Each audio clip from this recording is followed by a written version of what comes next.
Okay, and now let's finally set up a proper list and iterate over it, which will be our actual setup in all the course projects and most likely in all your other projects as well. So, yes, finally, we have arrived at the list, which is going to be our typical approach. As a side note, during this video, we'll utilize an array method called map. And if you're not familiar with it, please reference this JavaScript Nuggets video where I cover it in great detail. And essentially, we'll start with refactoring. First, I want to create an array. In my case, I'm going to call it books. And then let's remove everything from the book list. And after that, I'll show you an error that we're going to get if we try to render objects. So let's get cracking. I'm going to navigate back. I have two objects. Now I want to place them in the array. So I'm going to say const and books. So that's my array. And now let's place both of these objects in there. So we don't need the names anymore. Basically, we can just remove this and this. We can add right away comma.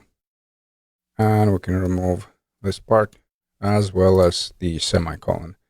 So now I have my structure.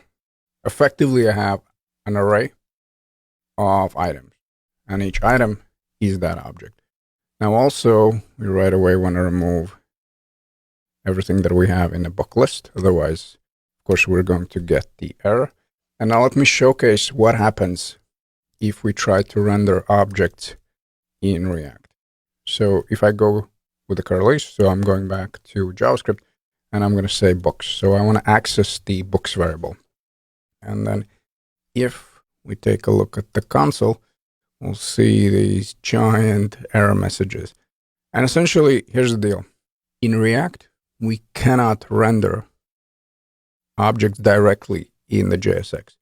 And I'm purposely showing you this error because throughout your React journey, when you work with data, here and there you might see this error. So the first thing you want to do is double check the data that you're rendering. If you see objects are not valid as React child, blah, blah, blah, blah, that means you need to double check your data. Essentially, somewhere in your data, you have an object, and we cannot directly display it in JSX. Now, what's the solution? Well, eventually we'll use map method. We'll iterate over, pull out the properties, and one by one, basically pass them to a book component. But before we do that, let me just show you step by step how we can work with arrays in React. So first, let me just remove this error. Again, for time being, we won't see anything on screen. And let's just create a basic array. Let's say const names. And that one is equal to, I don't know, John, Peter, and Susan. Why not? I'm not being particularly original, but hey, it's Thursday, and I think that regular names are good enough. If you want to go and shake and bake, Bobby Lee, of course you can do that. And if I'm going to go back to my book list, and if I'm going to change, and I'll say names, once I save, I can see that everything is nicely displayed on the screen. So we can definitely render array, but most likely you will agree with me that it would be nicer if we could wrap these values in some kind of HTML. Because essentially at the moment, I just have here this string. So again, yes, I'm going to go back to the root. I'll take a look at the book list and notice. Effectively, I just have these string values. So how we can wrap this in some kind of element. So instead of displaying these strings, essentially we'll display elements. Well, this is where the map method is going to come into play. So let me show you first in the README. Basically, React method creates a new array from calling a function for every array element. So I have names array. I can use the map method, and I'm going to call a callback function for every item in the array. And this is going to return a new array. And eventually, we will wrap our items, at the moment these strings, in the heading 1. So let's try this one out. Back in the index.js, I'm going to go here with const and then new names. Then let's set it equal to names map. So again, this returns a new array. We pass in the callback function. And essentially, the first parameter references the item. So if the item is going to be an object, it will reference the object. If the item is string, it's going to reference that string. And hopefully, we're on the same page. And since it's a parameter, we can name it whatever we want. In my case, I'm going to call this name. And yes, this is the case where you can call this a vegetable. As long as you reference it correctly, you'll be good to go. And before we do anything, let's just see what are those values. So I'll console log, and what do you know? I have John, Peter, and Susan. So those are the string values.